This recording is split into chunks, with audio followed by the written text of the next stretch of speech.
Welcome to the Paradise Paradox. One time for your brain cells, one time for your cerebrotonics.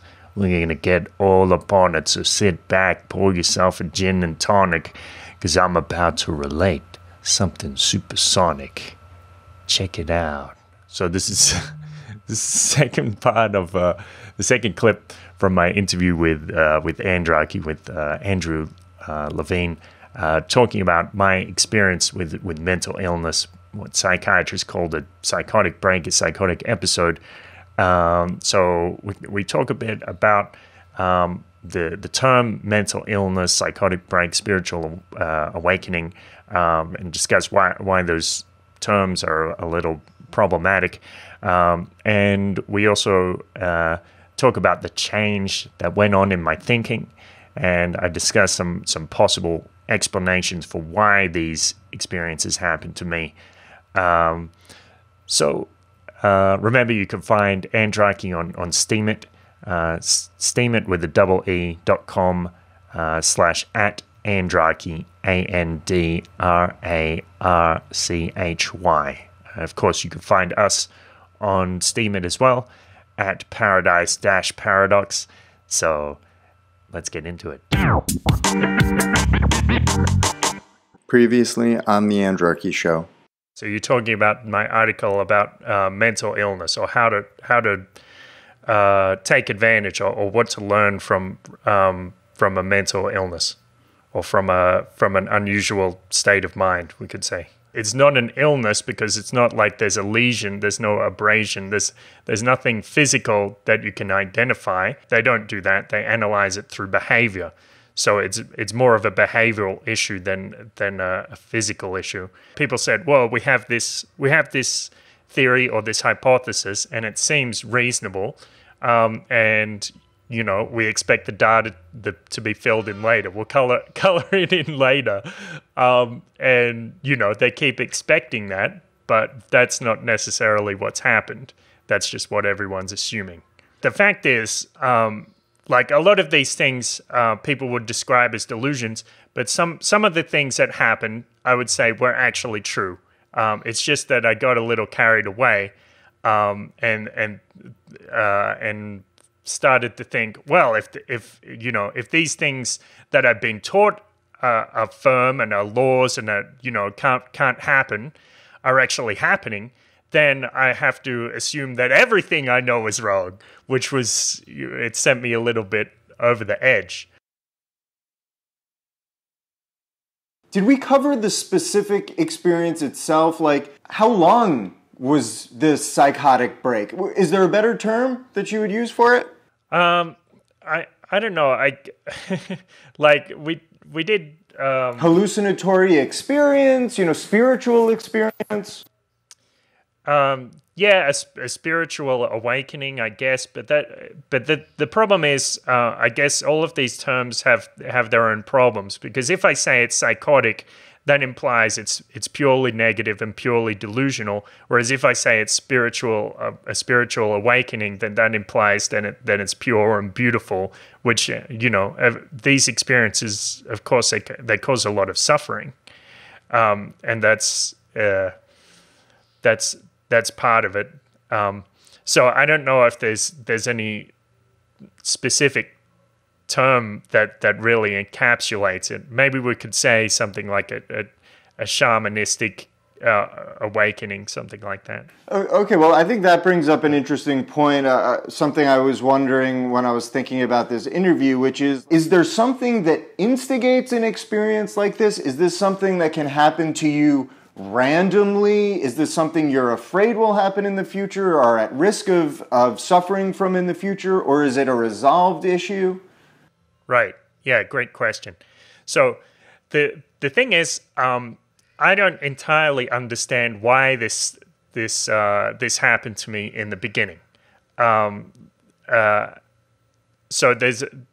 I can't exactly answer why, if it might happen again. But the thing is, I do know how to deal with the consequences much better.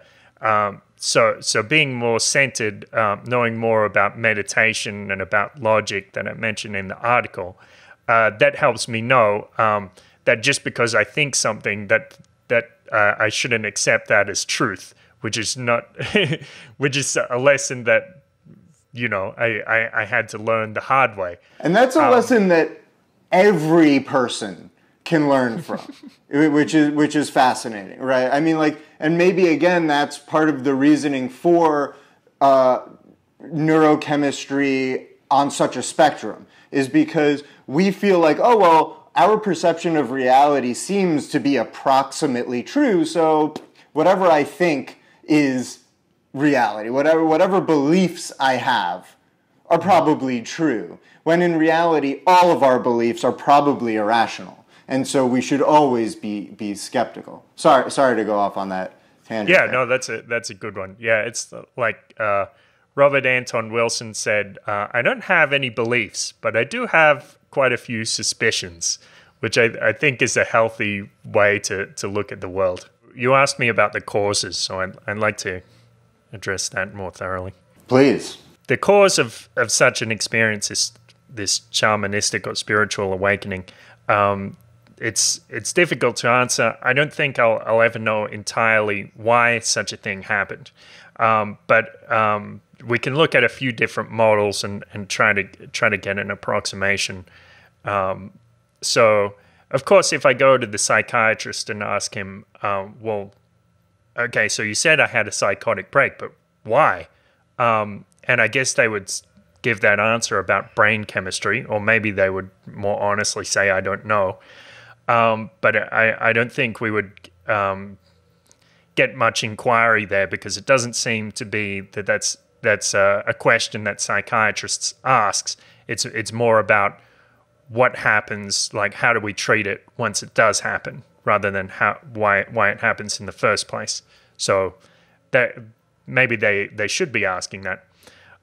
Another thing, another model that I thought was a little more helpful is if you look at it from a kind of yogic perspective. So I say that, okay, so for some reason I started having all this extra energy, and I started to dance, and I started to have increased empathy, and my drawing ability increased, and these other things that happened, which in the end were positive, and my thinking changed, especially this one. My thinking changed from more linear to being more conceptual, thinking in concepts rather than in a straight line. So rather than thinking purely in forms of logic, or like this happened, then this happened, then this happened, I can look at something and get the whole idea of it. Do you see what I mean? Yes.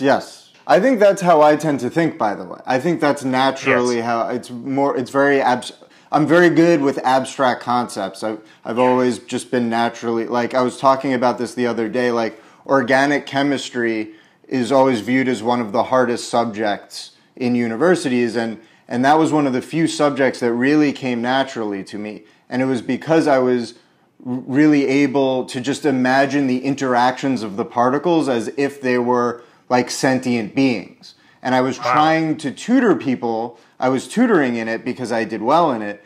And I was trying to explain to them, like, this particle likes this type of particle because it's big, or because it's attracted to these properties in the other ones.